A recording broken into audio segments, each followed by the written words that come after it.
Evrenimizin kalbinde bir gizem var. Şimdiye kadar kimsenin çözemediği bir bilmece. Hayır, bunu yapamam. Benim dünyama hoş geldiniz. Şayet bu gizemi çözebilirsek, bunun büyük sonuçları olacaktır. Bu gizem, neden matematiksel kalıpların ve kuralların etrafımızdaki her şeyin içinde var olduğunun bir kanıtıdır. Aslında birçok insan matematiği evrenin altında yatan bir dil olarak tanımlamıştır. Bu durum nasıl buralara gelebildi? Yıllar sonra bile bu soru tartışmaları beraberinde getiriyor. Matematiğin gerçekte ne olduğunu ya da nereden geldiği hakkında bir fikir sahibi değiliz. Dil gibi icat edilmiş bir şey mi ya da sadece keşfettiğimiz bir Bence şey mi? keşfedildi. İcat edildi. İkisi de. Hiçbir fikrim yok. Aman Tanrım! Ne fark eder? Aslında matematik modern dünyamızdaki hemen hemen her şeyin temelini oluşturur. Bilgisayarlarda ve telefonlarda, insan biyolojisinin anlaşılmasında ve üniversitelerde yer edinir. Ben Hannah Frey ve ben bir matematikçiyim. Bu seride tarihteki büyük düşünürlerin matematiğin muazzam gücünü nasıl açıklamaya çalıştıklarını keşfedeceğiz. Onun denklemini mahvettin. Antik zamanlarda atalarımız matematiğin Tanrı'nın bir hediyesi olduğunu düşünüyordu. 17. ve 18. yüzyıllarda yeni bir matematiksel sistem icat edildi. Bilimsel ve endüstriyel devrimler oluşturulmak için kullanıldı. 20. ve 21. yüzyıllarda yeni radikal kuramlar bizi bildiğimiz evren ve matematik hakkında sorular sormaya zorluyordu. Beklenmeyen, beklenen olmalıdır. Neden oradaki gerçeklik buradakine benziyor? Bu bölümde modern matematiğin içindeki paradoksları araştıracağım. Berberi kim tıraş eder? Ve matematiğin bizi içine doğru çektiği tuhaf dünyayı inceleyeceğim. Büyülü sayılar. Anna Frey'in gizemli matematik dünyası. Tuhaf ve daha tuhaf.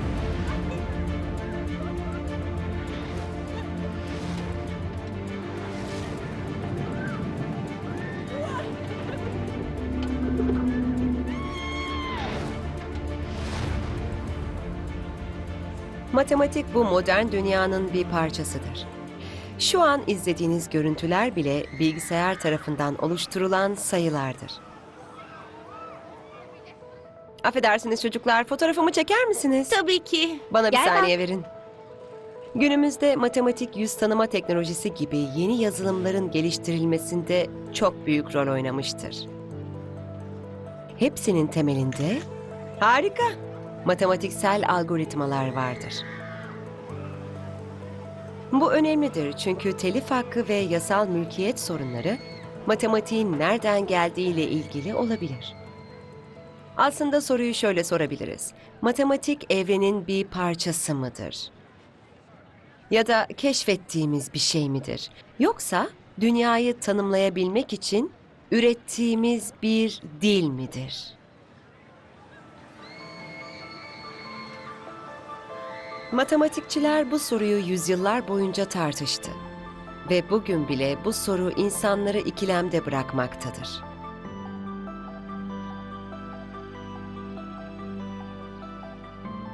Matematiğin eski zamanlarda nasıl olduğunu araştırdım.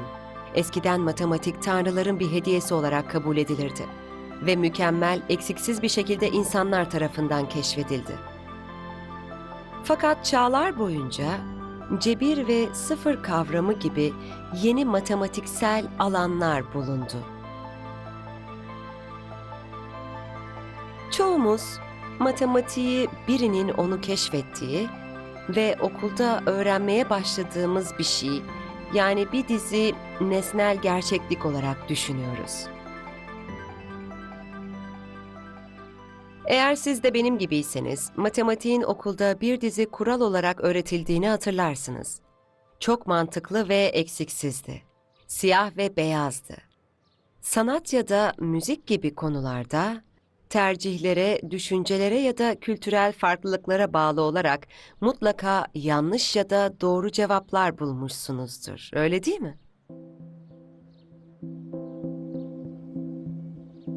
Matematiksel kurallar kendi başına doğru gibi gözüküyor.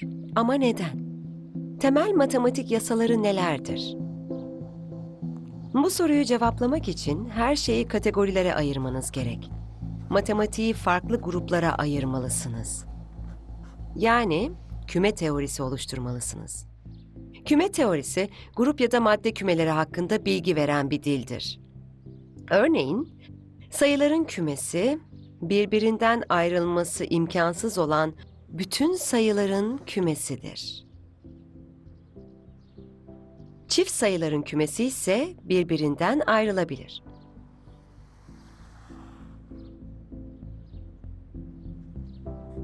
Bu da beraberinde basit bir kuralı getirir. Tek sayıya tek sayı eklemek çift sayı üretir. Bunun gibi basit kuralları kullanarak daha karmaşık olan kurallar ve matematiksel ilişkileri elde edebilirsiniz. Ama küme teorisinde bir sorun vardır. 20. yüzyılın başlarında kriz çıkmasına neden olan matematiksel kuralların kalbinde bir paradoks vardır. Bu paradoksu anlamak adına yerel kuaförünüze ya da erkek kuaförüne gidebilir ve gördüklerinizi tanımlamaya çalışabilirsiniz. Merhaba. Merhaba. Umarım bana yardımcı olabilirsiniz. Ben kuaförlüğün tanımını arıyorum.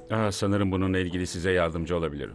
Matematikçiler bu matematik kurallarını tanımlamak için buna benzer bir yaklaşım içinde bulundular. Bir sözlükte olduğu gibi bir cümlede de kuaförlüğün tanımını nasıl yapardınız? Erkeklerin saçlarını kesen kişi. Erkeklerin saçlarını kesen kişi. Buna kuaför diyebiliriz, değil mi? Berberler için daha yaratıcı bir tanım gerekmez mi? Berberler sadece burada biliniyor. Tıraş makinesi var değil mi? Evet, Sizi bu doğru. tıraş ediyorlar. Geyik Daha muhabbetleri önce hakkında ne bir diyorsun? Evet, berberde bu da hiç doğru. tıraş olmamıştım. Geyik muhabbetleri Evet. mi? Evet, bu çok güzelmiş. Evet, burada berber olmakla ilgili bazı hikayeler duyarsınız. Söylediklerine göre tıraşı sadece berberler yapabilir. Yani berber erkekleri tıraş eden biridir. Ama bir berber tüm erkekleri tıraş edemez. Berberi ve berber olmayanı tanımlayabilecek eşsiz bir tanıma ihtiyacım var. Tamam, elimizde neler var bakalım. Berberler tüm erkekleri tıraş edebilen ama kendisini tıraş edemeyen kişilerdir. Doğru, evet. Pekala, sanırım bu konuda hemfikiriz. Berberlerin tüm erkekleri tıraş edebilen ama kendilerini edemeyen kişiler olduğu hakkında hemfikiriz. Bu doğru mu? Bence tam olarak emin olmamakla birlikte doğru. Ama bekleyin biraz. Burada bir paradoks var sanki. Peki berberleri kim tıraş ediyor? Ne tür bir berber kendisini tıraş edebilir? Ya yapabilseydi ama görünüşe göre buradaki tanımımız yapamaz diyor. Tamam, o zaman şöyle diyebiliriz. Kendini tıraş edemiyor ama tanıma göre tıraş edebilir. Yani berberlerin kendilerini tıraş edebilir ya da edemez hakkında matematiksel bir tanım oluşturmaya çalışmak bizleri içinden çıkılamaz bir çelişki içine sürüklüyor. Yüzdeki kıllara doğru bastırın. Bu berberlerin paradoksu olarak bilinmektedir. Böyle mi? Evet, harika, bu işi kaptın. Bunu mükemmel bir şekilde yapmak Mükemmelsin. istiyorum. Bu 1901 yılında en sevdiğim düşünürlerden biri olan Bertrand Russell tarafından keşfedilen matematiğin kalbindeki paradoksun bir örneğidir. Russell'ın paradoksuyla tek sayıları ya da çift sayıları kategorize etmek ya da onları kümeleştirmek birbiriyle örtüşmüyordu. Burada bir takım tıraş makinesi başlıkları var. Ve orada başlıklar haricinde bazı şeyler var. Şimdi başlıkları buraya koyuyorum. Bu başlık değil. Bunu buraya koyuyorum. Başlık. Başlık değil. Asıl soru şu. Bu çanta nereye ait? Bunu buraya koyuyorum. Bu bir kesme eki değil. Bu tıraş makinesine mi takılacak? Hayır. Bu oraya gitmesi gerektiği anlamına gelir. Çünkü kesme eki olmayan şeylerin lavaboda olması gerekiyor. Bu da torbanın lavaboya giremeyeceği anlamına gelir. Şimdi çantanın ya da setin kendi içinde kesme eki bulunmadığı için kesme eklerinin nereye ait olduklarının tanımını maalesef kolayca yapamıyoruz. Buna bağlı olarak kendini tıraş edebilen ya da edemeyen berberleri matematiksel olarak kümelemek pek de doğru olmaz. Russell'ın paradoksu bizlere bir şeyleri kategorize ederken mantıksal bir problemin var olduğunu gösteriyor. Berberler, kesme ekleri hatta sayılar gibi. Ve bu mantıksal bilmece matematiğin kurulu olduğu sistemin sallanmasına neden oluyor. Eğer matematiğin kurulu olduğu temel sallantıdaysa ona nasıl güvenebiliriz? Bertrand Russell, matematiğin diğer insanların düşündüklerinin aksine daha fazla eksikleri olduğunu anlamıştı. Matematik için herkesin hemfikir olduğu bir temel oluşturmak göründüğünden daha da zordu. Ve konu hala günümüzde tartışmaya açıktır. Bir balyoz alarak temelleri aşındırırsanız temeldeki zayıflığı bulabilirsiniz. Matematikte ve bilimde yaptığımız şey işte budur. Ve neticesinde temeli nasıl desteklemeniz gerektiğini anlarsınız. Bu bize Russell'ın bıraktığı mirastır. Ben bunu matematiği mantıksal olarak kavramanın zorluğunu, yani bir ölüm zili olarak düşünüyorum. Russell'ın paradoksunun ışığı altında bunu yapmak gerçekten de biraz güç.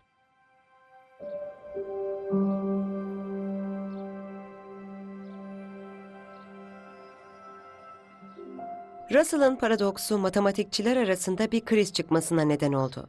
Matematiğin temelleri sarsıldı. Eğer matematiğin bu denli eksiklikleri varsa nasıl oluyor da keşfedilmiş olabiliyor? Bu matematiğin türetilmiş olduğu anlamına mı geliyor? Sadece bir insan diliyle birlikte gelen kusurlar? Matematik insan zihninin türettiği bir şeyse, kusurlarının olması gayet doğaldır. Ama henüz bu argümanları kabul etmeye hazır değilim. Matematik bizim aksimize dünyanın davranışlarını tahmin etmede oldukça usta görünüyor. Bertrand Russell matematiğin kusurlarını ortaya dökmüş olsa da 20. yüzyılın başka bir dehası olan Albert Einstein bizlere matematiğin farklı bir yüzünü gösterdi.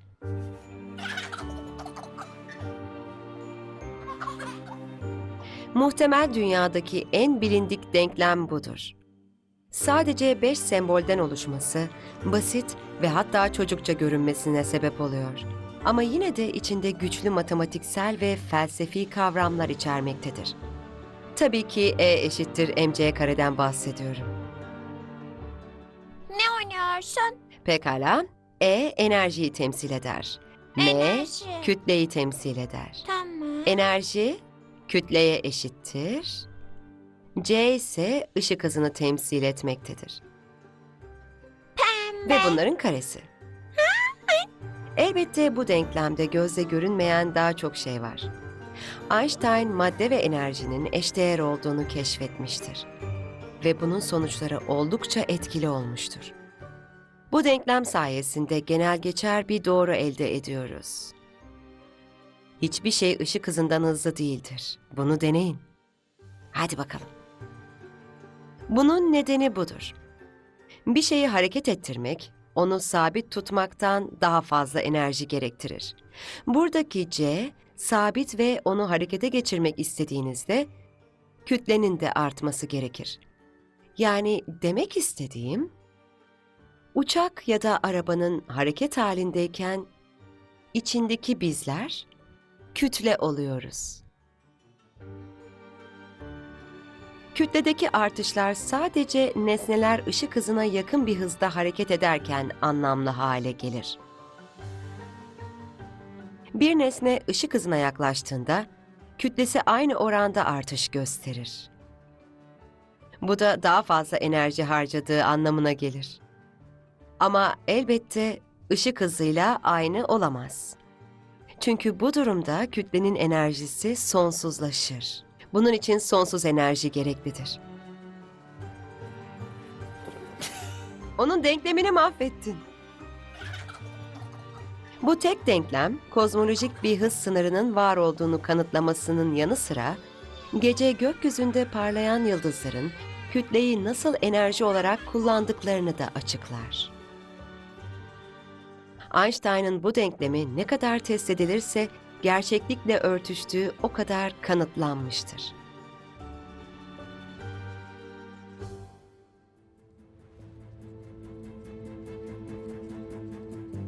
Einstein, evrenin altında yatan temel matematik kurallarından birini ortaya çıkarmayı başarmıştı. Bu da matematiğin keşfedilmiş olduğunun kanıtı gibi görünmektedir. Ama Einstein bununla yetinmedi. Matematiği kullanarak mekan ve zaman anlayışının ve ışığın uzayda nasıl yolculuk ettiğine dair düşünceler sundu. Bu kanıtı tescillemek adına gökyüzüne baktığınızda güneş gibi aslında ne gördüğümüzü öğrenmek adına bir gözlem evine geldim. Hadi bir göz atalım. Şu anda bir şeyler oluyor olsaydı onu 8,5 dakikadan önce göremezdik çünkü ışığın yeryüzüne ulaşması ortalama bu kadar sürüyor. Yani güneşe baktığınızda güneşin 8,5 dakika önce nasıl göründüğünü görüyorsunuz. Kesinlikle. Nesneleri de eskiden oldukları gibi görüyoruz. Örneğin galaksimizde binlerce ışık yılı uzaklıkta olan başka yıldızlar var. Onları binlerce yıl öncesinde oldukları gibi görüyoruz. Yani insanlar piramitleri inşa ederken ve Pisagor dünyadaki kurallarını keşfederken teleskopla baktığınızda onların nasıl olduklarını görüyordunuz. Doğru. Daha uzakta olan şeyleri de görebiliriz. 1 milyar yıl ya da daha öncesinde galaksimizin dışında olan galaksileri bile görebiliyoruz. Bu mümkün. Aman Tanrım. Peki bu daha küçük ölçeklerle işe yarar mı? Bir şeyin ne kadar büyük olmasıyla ilgili bir sınır var mı? Yani demek istediğim şu anda size bakıyorum değil mi? Işığın size ulaşması ve sizi görmem biraz zaman alıyor. Doğru değil mi? Evet, doğru. Işık inanılmaz bir hızda hareket ediyor. Kabaca saniyede 300 bin kilometre diyebiliriz. Bu yüzden görüntümün size ulaşması bir saniyenin çok küçük bir bölümünde gerçekleşiyor. Ama teoriye göre sizin geçmişteki Kesinlikle. halinizi görüyorum. Evet, teoriye göre benim geçmişteki halimi görüyorsun. Bütün bunlar evrenin şu anda nasıl olduğunu bilemeyeceğimiz anlamına geliyor. Evren sadece uzayla bağlantılı değil, aynı zamanda zamanla da bağlantılıdır. Bu Einstein'ın evrenimizle ilgili düşünceleriydi. Zaman kavramının göreceli olduğunu fark etti. Ona göre zaman kavramı gözlemcinin konumuna ve hareketine bağlıydı. Eş zamanlı ortaya çıkan olayları baz alarak çalışmalarına devam etti. Havada bir sıcak hava balonunda olduğunuzu, Londra ve Portsmouth'taki ışığı görebilecek kadar yükseklikte olduğunuzu ve her iki ışığın da eş zamanlı olarak sönmüş olduklarını görebiliyor olduğunuzu düşünün. Bulunduğum yerden her ikisi de ışıklarını aynı anda yakıyor gibi. Eş zamanlı olarak, evet.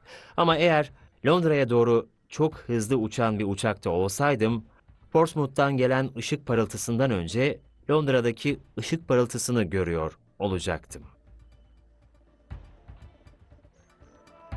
Einstein, gözlemcinin ışığa doğru hareket halinde olduğunda, ışığın bir diğer ışığın yanına gelmeden göremeyeceğini fark etti. Yani ona göre ışıklar eş zamanlı değildi. Ama kim? Tamam, demek istediğim birlikte gittiler. Ama kim haklı? Ben sıcak hava balonunda haklı mıyım? Aslında bu olayları gözlemlerken kimin haklı ya da haksız olduğunu söylemek biraz güçtür. Buna izafiyet denir. Yani tüm bu zaman kavramı aşamalı olarak gerçekleşir. Öncesi sonrası olduğumuz yere gelmemiz ve nasıl hareket ettiğimiz, öyle değil mi? Kesinlikle. Zaman kavramı uzaydaki konumunuzla ve hareketlerinizle de bağlantılıdır. Bu yüzden zamanı ve mekanı ayrı olarak ele alamayız. Uzayda bu iki kavram bir arada olmalıdır. Böyle düşünmeliyiz. İkisini ayıramaz mıyız? Evet, bunu yapamazsınız. O zaman tüm bunlar Einstein'ın düşünce deneylerinin başarılı olduğunu gösteriyor. Haksız mıyım? Evet, bu inanılmaz. Sadece düşünce deneyleri ve Ve biraz da iyi bir matematik. biraz da iyi bir matematik. Evet. Çok iyi bir matematik. Einstein evreni anlamlandırmak için matematiğin gücünden yararlandı. Ve evrenin insanların düşündüğü gibi olmadığını kanıtladı. Onun izafiyet kavramı, insanların yüzyıllar boyunca uzay ve zaman kavramı hakkında düşündükleriyle zıt düştü. Biliyorsunuz ki Yunanlar evrenin ebedi ve değişmez olduğunu düşünüyordu. Ya da Isaac Newton'un daha mobil ve mekanik tanımları. Einstein onun düşüncelerini derleyerek yerçekimini net bir kuralla açıkladı. Her şeyin uzay zamanıyla alakalı olduğuna inanıyordu. Eğer haklıysa, 1916'da genel izafiyet teorisini hazırladığı gibi yerçekimi ve ışığı da etkileyecektir. Burada parlak bir yıldız varsa, o zaman oradaki gözlemci onu düz bir çizgide ele alacaktır.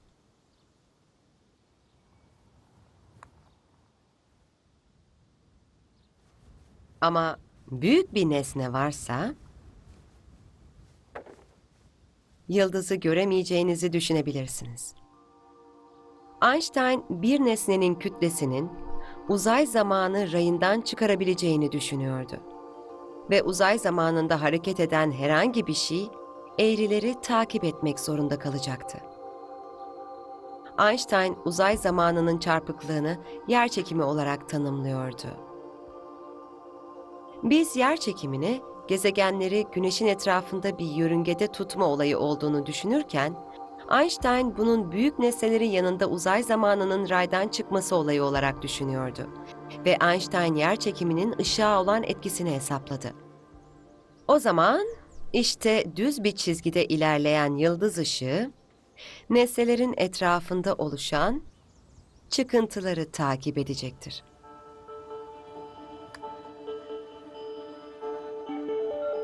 Einstein, yıldızların Güneş'in arkasından geçerken saçılan ışıklarını ancak bu şekilde gözlemleyebileceğimizi savundu.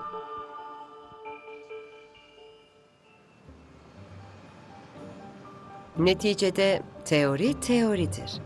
Aklın bir buluşu sadece pratik deneylerle ve ölçümlerle kanıtlandığında keşif olur.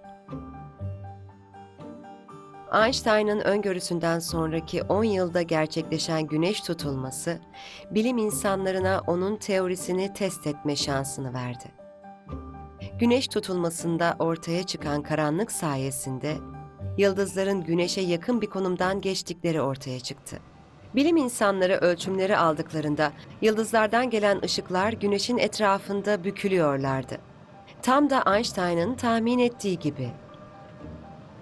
Bu da izafiyet teorisinin doğru olduğunun bir kanıtıdır. Bu izafiyet teorisiyle Einstein bizim mekan, kütle, zaman ve enerji anlayışımızı alt üst etti değil mi?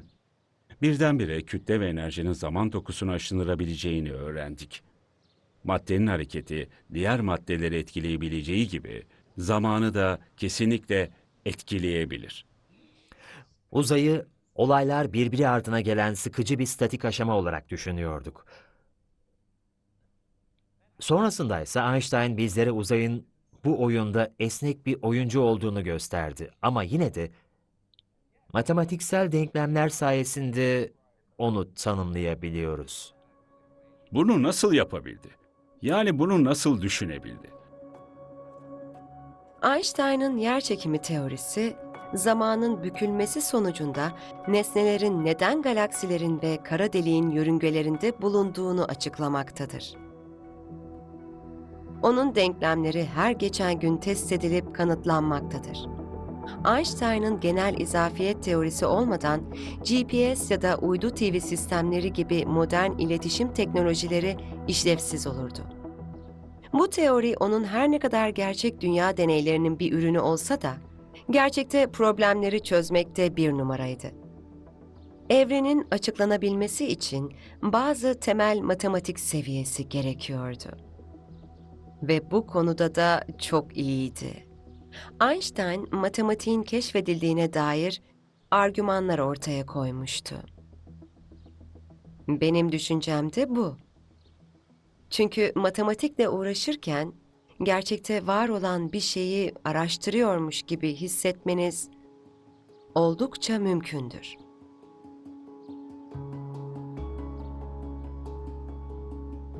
Matematiğin doğanın kendine has bir parçası olduğunu kabul edersek, tüm bu kuralların orada keşfedilmek için beklemiş olduğunu da kabul ederiz.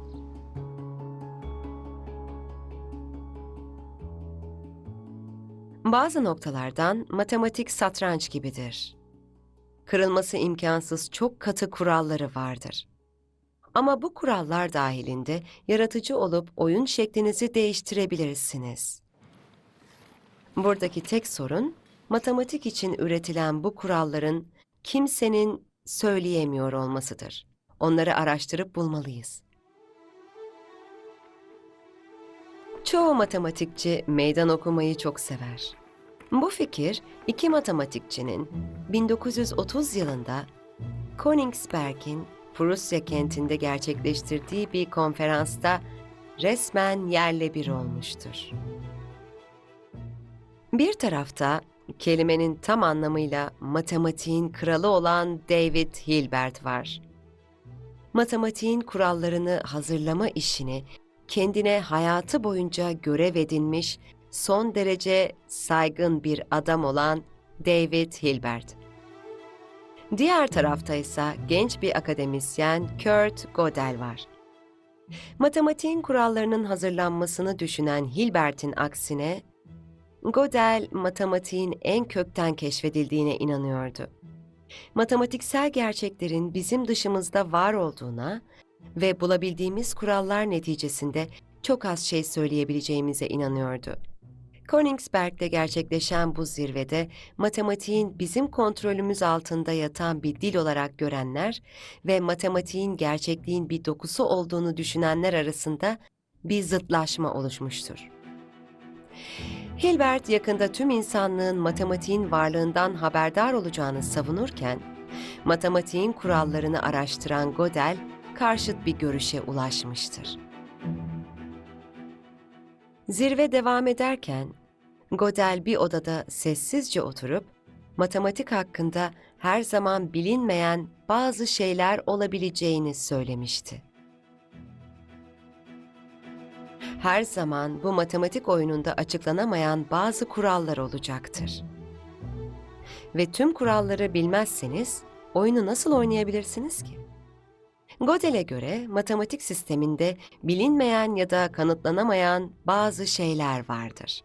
İronik olan ne biliyor musunuz? Aslına bakarsanız bunları kanıtlayabilirdi.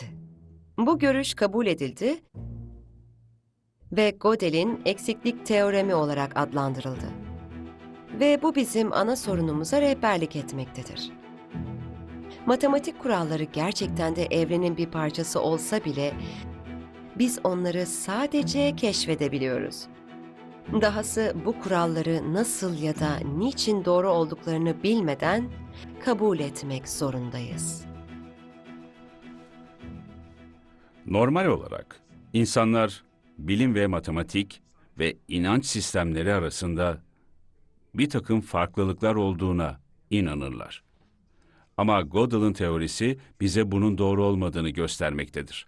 Matematikte bazı durumlarda inançlı olmalısınız. Aksi takdirde başarılı olamazsınız. Matematiği bir şekilde mantık çerçevesi içinde anlamlandıramayacağımızı hepimiz kabul etmek zorunda kalacağız. Bence matematiğin ucu açık olması çok heyecan verici. Bir anlamda matematiği düşünmenin sonu yok gibi.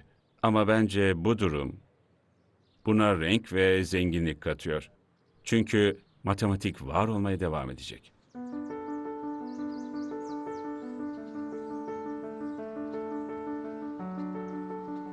Öyleyse evreni ve matematiği içinde barındıran Gödel'in eksiklik teorisi bizim için ne ifade ediyor? Bu matematiği ne için kullanmak istediğinizle alakalıdır. Amacınız etrafınızdakileri tanımlamaksa, matematik size evrende yolunuzu araştırabilecek detaylı bir resim sunar. Tabii haritanız araziyle aynı olmayacaktır. Ama matematik eksik bile olsa, bunun bir sorun teşkil etmeyeceğini bilebilirsiniz. Gödel tüm bu matematiği resmileştirmenin mümkün olmadığını savunsa da, kullanmamız gereken matematiği resmileştirmek mümkündür. Örnek olarak uçuşları ele alalım. Doktoramı aerodinamik üzerine yapmıştım. 4 yıl boyunca kanat kesitleri ve rüzgar hızı denklemleri üzerinde çalıştım. Avcumun içi gibi bildiğim şeyler yani. Ama bu tek başıma ilerlememe yardımcı oluyor mu? Hayır, kesinlikle hayır. Öte yandan bu adamların havada göz alıcı akrobasi hareketleri yapmaları için bunların hiçbirini bilmeleri gerekmiyor. Konu hakkında her zaman fikir sahibi olmak her zaman önemli değildir. 100 yıldan beri hala başarılı bir şekilde uçuyoruz. Ve şimdi benim sıram. Ve bu sizin güvenlik kemeriniz. Öne doğru eğilirken ya da tepeden aşağı inerken sizi biraz rahatsız edebilir. Üstesinden gelebilirim. Sakin kalmaya çalış. Ben hallederim. Bu biraz zor olabilir. Termallerin nerede olduğu ile ilgili bir fikriniz var mı? Doğru hava şartları çok önemlidir. Bu yüzden tamamen rüzgarı arkasına alan bir tepe bulmaya çalışın. Bu sayede sıcak hava havuzu bulmuş olacaksınız ve bir kere bu atmosfere ulaştığınızda havada süzülmeye başlarsınız. Evet. Sanki yeteneklerimiz farklı gibi. Evet. Onlar da aynı şekilde. Ama bunun için benim yeteneklerime ihtiyacın Evet. yok ve senin yaptığın şeyi de ben Hı, yapamam. Sanırım yer hızı birazcık matematikle alakalı. Buna matematikle başlıyoruz. Rüzgar nereden geliyor, ne kadar güçlü ve ne kadar hızlı gideceğim. Navier-Stokes denklemini çözmüyorsunuz değil mi? Bunun ne anlama geldiğini de Evet, bilmiyorum. kesinlikle. Havacılıkta teorik analiz gelmeden önce uçma işlemi deneme ve yanılma şeklinde yapılıyordu. Şimdi bizim güvende kalmamızı sağlayan bir anlayışımız var. Ve bunun arkasındaki matematiğin bulanık olması hiçbir şeyi değiştirmez. Gerçek hayatta yapabileceğimiz en iyi şey Gödel'in eksiklik teorisini kabul etmek ve hayatımıza devam etmek. Aa, bu harika.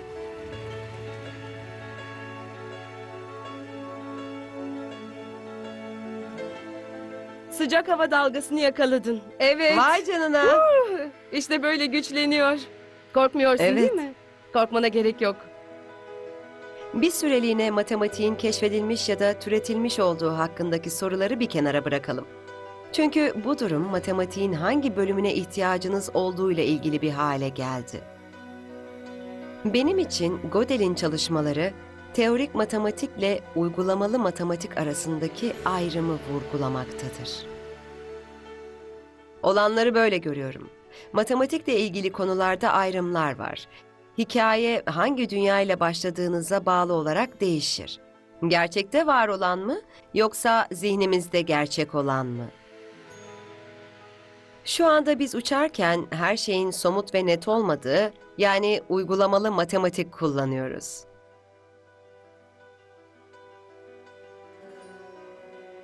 Ama bunun yanında saf teorik matematiği de es geçemeyiz tabii. İşte kanıtların, paradoksların ve eksiklik teoreminin olduğu yer. Fiziksel gerçeklikle örtüşmeyen bir bölge. Yani kusurlu mükemmellik. İçgüdüsel olarak matematiğin keşfedildiğini hissetsem de, matematiğin gerçeklikte bulunmayan teorik kısmı da hoşuma gitmiyor değil. Matematiğin karşılaştığımız tüm çelişkili parçaları bırakabileceğimiz gerçeklikle örtüşmeye ihtiyacı yoktur.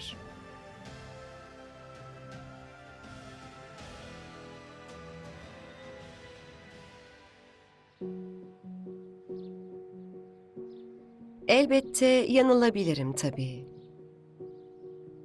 Her ne kadar teorik matematik gerçeklikten uzak olsa da bu sadece gerçekliğin bizim düşündüğümüz gibi olmadığını kanıtlar. Matematiğin içinden alıp çıkarabileceğimiz bir gerçeklik var. O da kuantum fiziğidir. Aslına bakarsanız birçoğumuzun karşılaştığı en garip dünya Alice Harikalar Diyarındadır. Gerçek ismi Charles Dodson olan yazar Charles Carroll, Oxford Üniversitesi'nde matematik eğitmeniydi. 1860 yıllarında kalemi eline aldığında hikayelerinin çoğunu yenilikçi matematik metodunu kullanarak yazmıştır. Bugün bile bu hala geçerlidir. Kuantum fiziği bloktaki yeni garip çocuğu da aynı derecede etkiler. Etrafınızda bulunan fiziksel dünyaya bir göz atın. İçinde matematiği barındırdığını kolayca görebilirsiniz. Evlerdeki tuğlalar ya da damarlarınızdaki kan, atomların oluşturduğu kimyasal tepkimelerdir. Hepsi atom çekirdeğini, protonları, nötronları ve elektronları içerir. Protonlar ve nötronlar doğrudan gözlemleyemediğimiz atom altı parçacıklardan oluşurlar. Varlıklarını sadece matematik ve deney yoluyla ispatlayabiliriz. Dünyayı daha kapsamlı inceleyen bilim insanları bir şeyi keşfettiler. Atom altı ya da kuantum alemindeki parçacıkların yerlerini kesin olarak bilemeyiz. Bildiğimiz tek şey onların bir yerlerde olduğudur. Konumlarını sadece matematiksel bir formülle saptayabiliriz. Bütün bunlar bizlerin kuantum seviyesinde enerji kaynağı olduğumuz anlamına gelmektedir. Lewis Carroll'ın bundan hoşlanmış olduğundan emin değilim.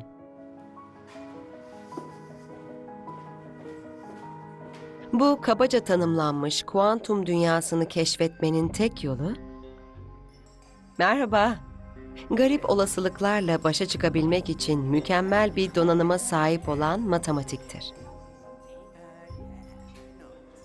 Kuantum fiziğinde belirsizlikler had safhada. Bu seni rahatsız etmiyor mu? Hayır. Kuantum fiziğinde belirsizlikler ve bilinmezlikler benim için oldukça ilginç. Bunun hakkında daha fazla şey bilmek istiyorum. Daha fazla bilgiye ihtiyacım var. Kuantum dünyasının ardındaki temel matematik ilk olarak 1926 yılında Avusturyalı fizikçi Erwin Schrödinger tarafından keşfedildi. Denklemleri sayesinde atom altı parçacıklarının davranışlarını gözlemleyebiliyoruz. Tamam, o halde 1. sınıf kuantum fiziği. Nereden başlıyoruz? Bana ders verin. Pekala, süperpozisyonla başlayalım. Hadi elektronlar hakkında konuşalım. Küçük parçacıklar var ve iki durumda olabilirler. Dönme durumları vardır. Yukarı ya da aşağı bakabilirler. Yani klasik dünyada olsaydık, döndürme işlemi sadece aşağı ve yukarı tarafı olabilirdi. Ama kuantum dünyasında döndürme süperpozisyondadır ve parçacıklar üst üste ya da aynı anda yukarı veya aşağı Bir pozisyonda bakalım olabilirler. anlamış mıyım? Dediğine göre süperpozisyonlar eş zamanlı ya da eş zamansız olarak konumlanabilirler. Evet, şöyle düşünebiliriz. Bir fincanımız var ve içi su dolu. Bu birinci durumdur. İkinci durumsa fincanın boş olmasıdır. Yani kuantum dünyasındaysa aynı anda fincanın hem dolu hem de boş olduğunu söyleyebiliriz. Yani bu net bir kavramdır. Bunu görebiliriz. Tamam. Dünyanın hiçbir yerinde aynı anda hem dolu hem boş bir fincan göremezsiniz. Evet, bu doğru. Ama bunu kuantum dünyasında sıkça görebilirsiniz. Kesinlikle süperpozisyonlar kuantum dünyasının olmazsa olmazlarından. Bir ışığın aynı anda açılıp kapanması gibi mi? Kesinlikle. Ya da bir keki aynı anda yiyip yememek gibi bir şey. Bu biraz anlaması güç bir durum. Evet, evet. Bu iki durum kuantum dünyasında olası bir durumdur. Şimdi ise üçüncü duruma bakalım. İki durumun kombinasyonu. Kuantum dünyasında pastanızı alıp yiyebilirsiniz. Bu çok garip görünüyor. Gerçek olduğunu nasıl anlayabiliriz? Pekala, şimdi beraber şu masanın üzerinde olan şeylere bir bakalım. Nasıl deneylerden bahsediyorsunuz? Bu küp şekerin fincanıma gelmesini istediğimi düşünün. Ama o ortada çünkü bir engel var. Klasik dünyada şeker bu taraftan fincanıma gelebilir. Ama kuantum deneylerinde bu farklı olabilir. Çünkü şeker iki rotayı da kullanabilir. Biz bunu bu şekilde gösterebiliriz. Ya da iki şekilde, evet bu şekilde de gelebilir. Bu deneyler sayesinde biz de bunları ayırt edebiliyoruz. Yani şekilde görüldüğü gibi kuantumda iki yolu da deneyebiliriz. Hayır, yapamam, çok karmaşık. Benim dünyama hoş geldin. İşte bunun anlamı tüm bu süreçler öncesinde matematiği ve fikri bulup deneylere dökersiniz. Bu önemli bir detaydır. Schrödinger'in matematik düşüncesinde parçacıklar kuantum dünyasından etkileniyordu. Buna kuantum dolaşıklığı adı veriliyor.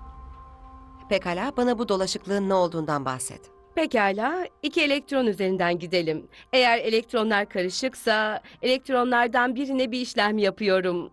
Örneğin rotasını değiştiriyorum. Bu durum diğer elektronu da etkiler. Uzak mesafelerde olsalar bile. Şekilde görüldüğü gibi onlar birbirlerinden ayrılar. Birbirlerinden ne kadar uzaktalar? Birkaç santimetre olabilirler ama uyduları kullanarak yaptığımız son deneylerde 1200 kilometre civarında dolaşım yapmış olduklarını kanıtladık. Ne?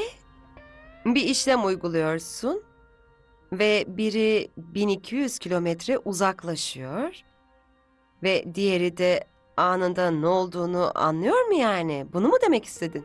Evet, bir diğerinin durumu da anında etkilenir. Görünüşe göre aralarında geçici bir bağ bulunmuyor. Tek söyleyebileceğimiz şey ikisinin de senkronize oldukları. Biri diğerinin ne yaptığını nasıl bilebiliyor? Bunu hala çözmeye çalışıyoruz. Ancak matematiğin bize söylediği şey bu. Bunu deneylerde ispatlayabiliyoruz. Ama hala bunun ne anlama geldiğini öğrenmek için çabalıyoruz. Bunu anlayamamamızın nedeni bildiğiniz üzere bugünlük yaşamda görebileceğimiz bir şey değil. Bu tamamen bizim tecrübelerimizin ve düşüncelerimizin bir parçası değil. Ama bu olmayacağı anlamına gelmez. Öyleyse kuantum matematiği keşfedilen tahminlerin doğru olduğunu göstermektedir. Ancak bütün bunlara rağmen kuantum dünyası çok gariptir. Bana bütün bunların arkasında matematiğin türetilmiş olduğu hissini veriyor. Bu insan yapımı bir sistemin ileri seviyeye çıktığının kanıtıdır. Bütün bunlar beklenmedik durumlarda uygulanan bazı saçmalıklardır.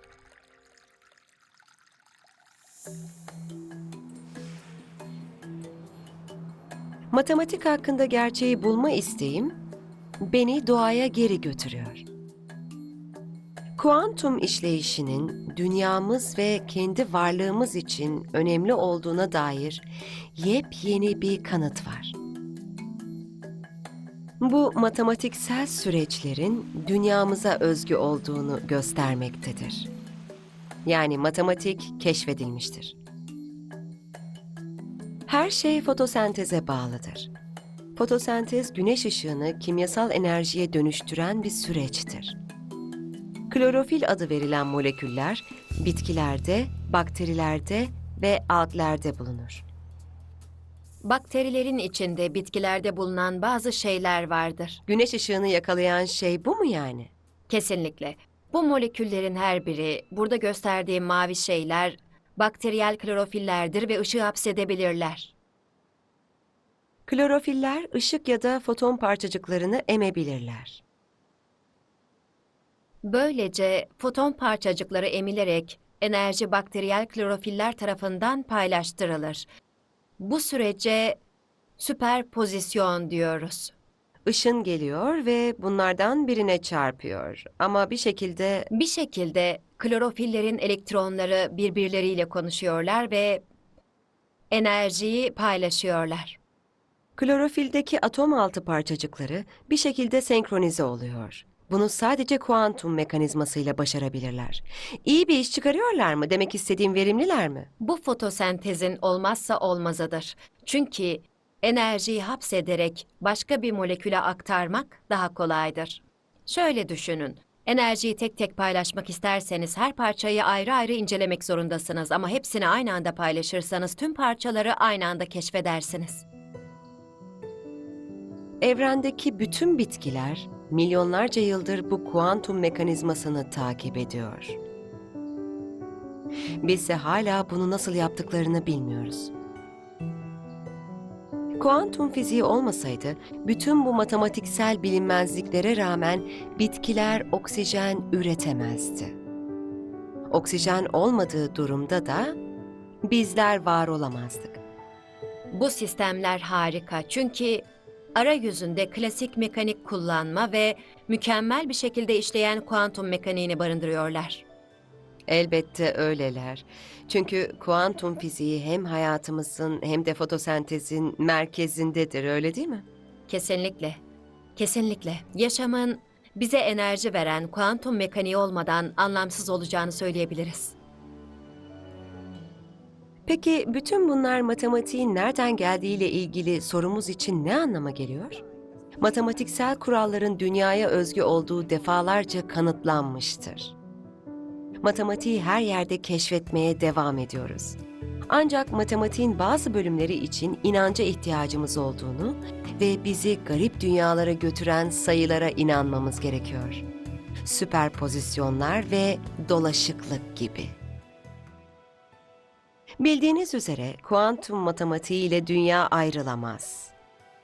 Ve yine bildiğiniz üzere dünya düşündüğümüzden de garip bir yer. Hangi kuantum mekaniği bizi gerçekliği sorgulamaya zorlayabilir? Ya da şöyle soralım. Gerçeklik nedir?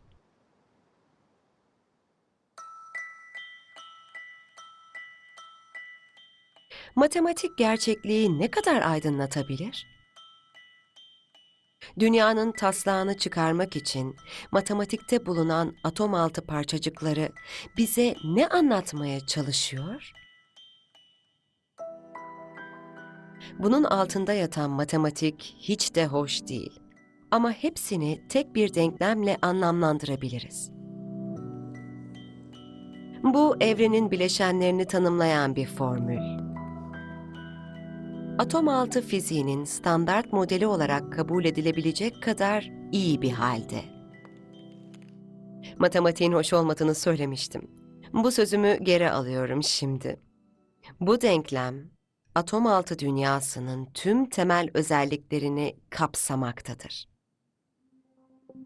Ancak burada birkaç can alıcı nokta var. Birincisi, hiç kimse şimdiye kadar bu atom altı gerçekliği hakkında tatmin edici bir açıklama yapamamıştı.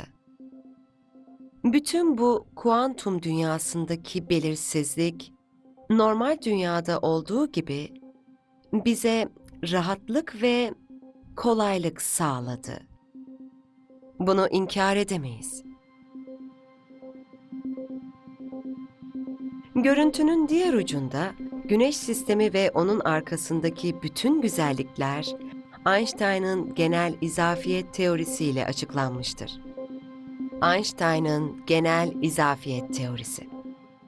Bu muazzam denklem size yerçekimi, uzay zamanın bükülmesi yani izafiyet hakkında bilgi verir. Bunu tek başına ele aldığınız zaman bu iki tekli matematiksel cümle size evrenin temel işleyişi hakkında ihtiyacınız olan her şeyi verecektir. Matematik kesinlikle nettir. Matematik kesinlikle fiziksel dünya için uygun görünüyor. Diğer yandan ufak ölçekte olan bu standart fizik modeli şaşırtıcı işlere imza atabilir. Devasa ölçekte ise Bu izafiyet teorisinin neler yapabileceğini tahmin bile edemezsiniz. Ancak bu ikisini bir araya getirirken bir sorun ortaya çıkar. İkisi de birbirine zıt düşüyor. Sorun şu ki genel izafiyet kuantum dünyasıyla uyuşmuyor.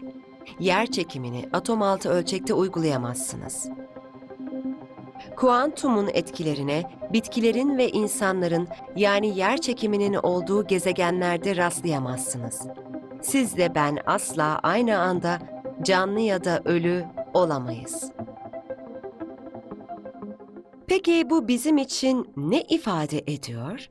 Her biri kendi matematik kuralları olan iki dünya mı var?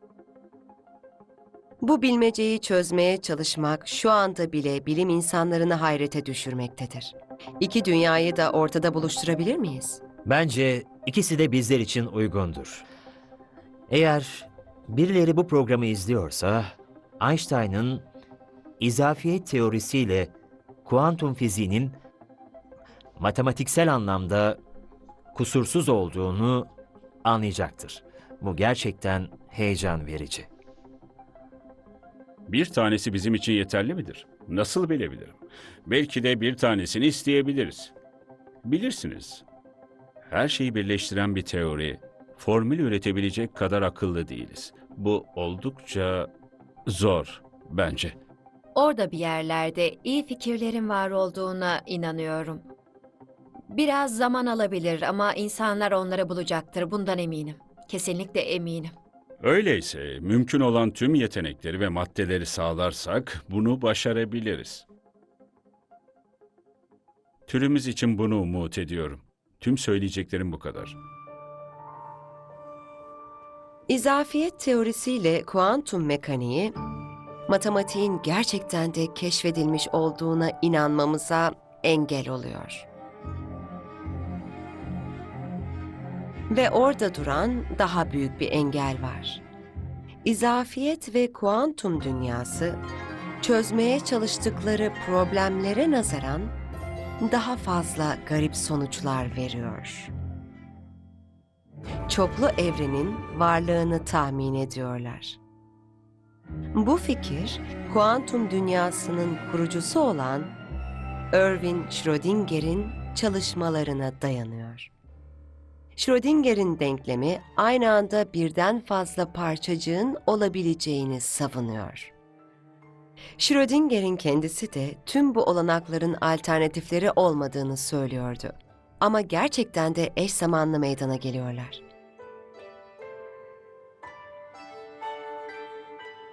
Bu çoklu evrenin var olduğunu kanıtlayabilir. Ayrıca matematik de bunların sonsuz sayıda olduğunu gösteriyor. Her biri birbirinden farklı. Teşekkürler. Sonsuz bir evren, matematiksel olarak konuşursak her şey mümkün gibi görünüyor. Evet, bu doğru. Mümkün olan her şey bir yerlerde gerçekleşir. Schrödinger'in denklemi bile kuantum dünyasını tarif etmek için yeterince tuhaf görünebilir.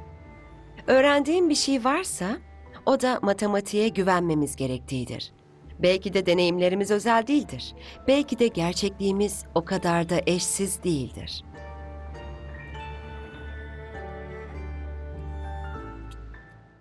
Çoklu evreni araştırmanın birçok yolu var. Birleşme ve sicim teorisi çalışmaları gibi. Kuantum mekaniği çalışmaları gibi mesela. Hatta uzay çalışmaları bile. Tüm bunlar çoklu evrenin kapılarını aralar. Bunlar bir sebeptir. Tuhaf görülen her şeyi reddedecek olursak, keşfedilen teorileri de reddetmemiz gerekir.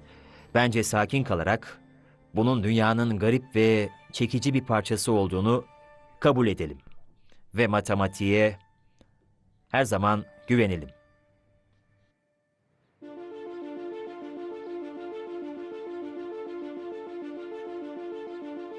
Bu neden bu kadar önemli?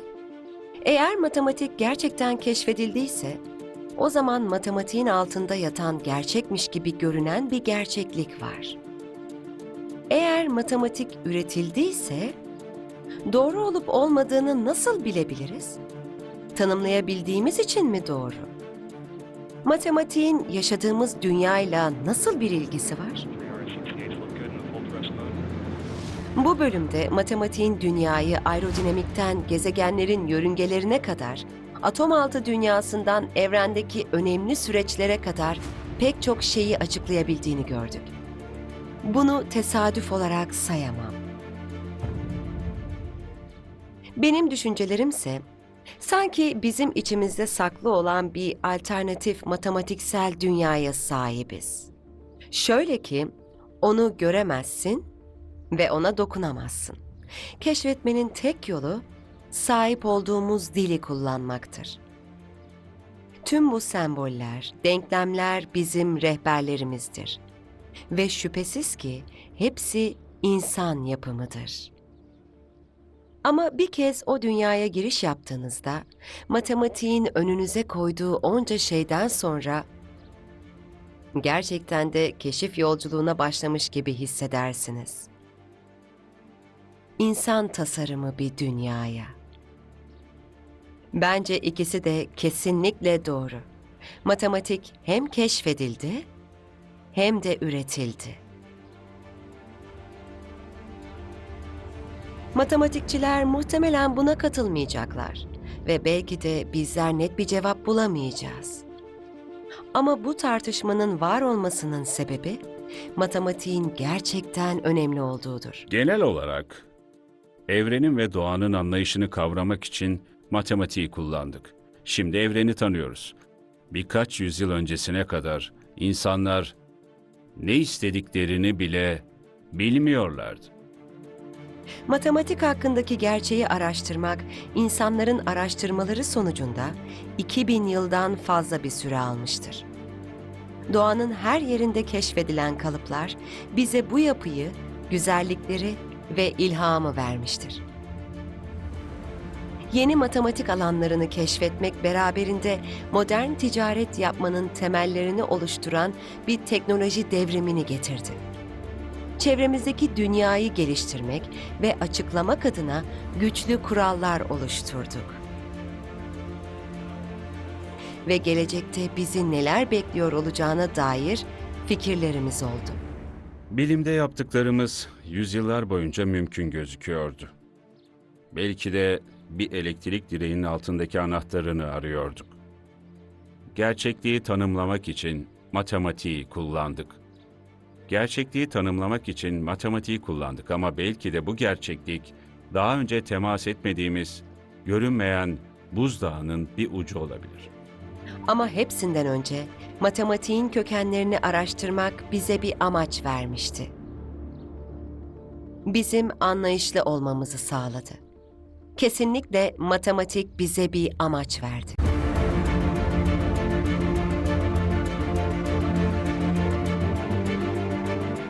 What is it that makes our world work the way that it does? Explore more about the magic and mystery of mathematics and how it impacts our everyday lives by going to the web address below and following links to the Open University.